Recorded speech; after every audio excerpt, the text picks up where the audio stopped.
ظبطتي نفسك قبل كده وانت بتعملي نفس اللي مامتك كانت بتعمله معاكي وانت صغيرة؟ كشفت نفسك قبل كده وانت في موقف او تصرف ولقيت نفسك نسخة طبق الاصل من حد غيرك؟ ابوك، اخوك، حد من اصحابك؟ جربت الحكاية دي قبل كده؟ كشفت نفسك مرة وانت حد تاني؟ قفشت نفسك مرة وانت بتكرر نفس اللي اتعمل معاك بس بتعمله مع حد غيرك؟ طب كم مرة كنت انت النهاردة؟ هات مراية كده وبص فيها وقول لنفسك، هو انت مين دلوقتي؟ عايز تعرف؟ هقولك، بس قبل ما اقولك هدي النور، قهوتك، سماعات في ودانك، ركز معايا. انا اسلام انور، بقدم محتوى يخص العلاقات وعلم النفس وتحليل لغة الجسد وتطوير الذات وازاي تعرف تتعامل مع الاخرين علشان نوصل لحياة افضل. بس قبل ما ابتدي، لو انت بتتابعني على الانستجرام او الفيسبوك او التيك توك، ما تنساش تعمل لي فولو ولايك وكومنت وشير. ولو بتتابعني على اليوتيوب ما تنساش تعمل لي سبسكرايب وتعمل لي لايك وكومنت وشير، لانه ده بيدعمني اكمل محتوى. يلا بينا. ساعات لما بنحب حد من المشاهير، خصوصا واحنا لسه في سن الشباب، بنحب نلبس زيه، نسرح زيه وهكذا، وبنعمل ده بشكل واعي وواضح، وده اسمه تقليد. لكن ساعات بيوصل بينا الحب والشغف لدرجة كبيرة جدا مع عدم قدرتنا على الوصول للي بنحبه او عدم استطاعتنا اننا نكون زيه، ووقتها بنعمل حاجة غير التقليد، وده بيعمله عقلنا الباطن بدون وعي كامل مننا. بنلاقي نفسنا بنتكلم زي الحد ده، بنمشي زيه، بنفكر زيه، بنستقبل زيه، نفهم زيه، نحس زيه. باختصار بنتحول لنسخة منه، يعني بنبقى هو. الحكاية دي مهمة في بعض الأوقات. مهم إن الولد في سن معين يتقمص أبوه علشان خاطر يحس إنه بينتمي لعالم الرجال، ويتكون جواه الضمير الأبوي اللي هيستمر معاه طول حياته. وكمان مهم إن البنت تتقمص أمها في مرحلة طفولتها علشان تحس إنها بتنتمي لعالم الإناث، وبرضه يتكون جواها الضمير الإنساني اللي هتعيش بيه. ساعات بنتقمص الناس اللي بنحبهم علشان نحس إننا قريبين منهم وإن كل حتة فينا بتتونس بيهم. ساعات بنتقمص أساتذتنا وإخواتنا وأصحابنا وحبايبنا وغيرهم وغيرهم.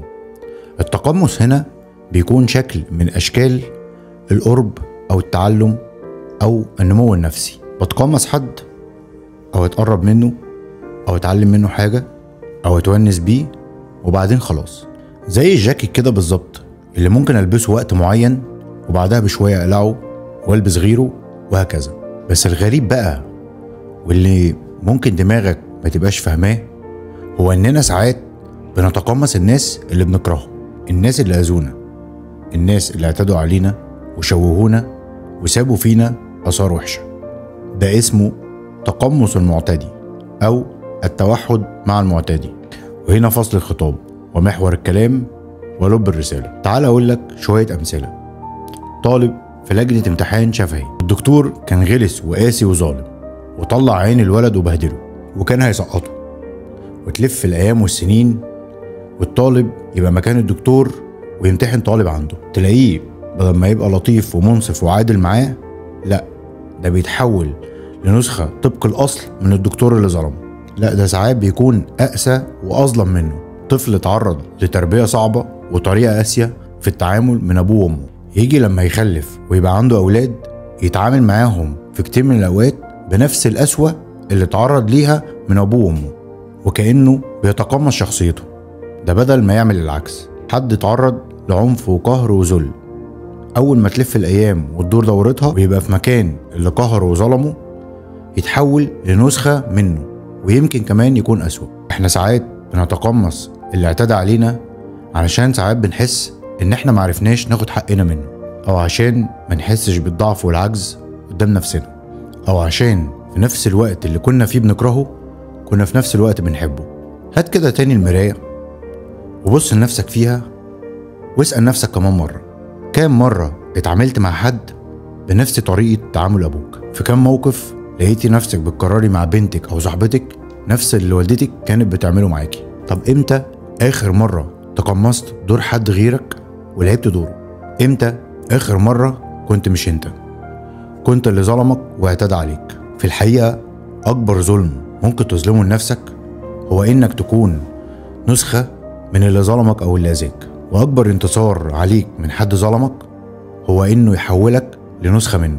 مش بس كده، ده كمان أكبر أذى ممكن يأذيهولك حد بتحبه هو برضو إنه يخليك نسخة منه، لأنه هيمسح شخصيتك فيه ويدوب ملامحك جواه، لأنه هيمحي اختلافك وتفردك، هيخليك زي الوصف الموجود في أغنية أصالة أنا أنتي، وصف شكله جميل من بره لكنه مليان تشويه وأذى من جوه.